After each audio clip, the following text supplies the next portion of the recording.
Polsek Ilir Barat II berhasil menangkap satu pelaku penjualan narkoba di Jalan Ki Gede Ingsuro yang bernama Sarnubi, warga Lorong Kedukan, Kelurahan 35 Ilir. Menurut Kompol A. Firdaus, Kapolsek IB2, pelaku ditangkap karena adanya laporan masyarakat sekitar bahwa pelaku seringkali melakukan transaksi narkoba.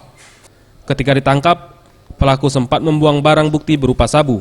Dari hasil penangkapan, ditemukan uang sebesar Rp615.000 hasil penjualan sabu dan sebanyak 45 paket sabu kecil seberat 10 G.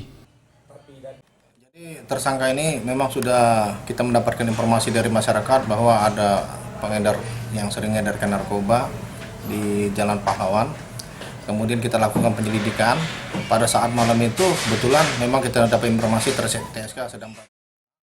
Sementara itu, Sarnubi, pelaku mengakui perbuatannya dan barang bukti sabu ia dapatkan dari seseorang. Ia terpaksa berjualan sabu karena faktor ekonomi dan tergiur untung yang besar. April 56 apa? Setahun 3 bulan. Turut serta menikmati uang hasil kejahatan. Yang keempat? Kemarin maling. Kota. Yang itu di kota itu turut serta itu. Yang itu serta itu kena. Di mana? Pelaku diancam pasal 112 dan 114 dengan kurungan penjara di atas 10 tahun. Parel Dusatria, Sriwijaya TV.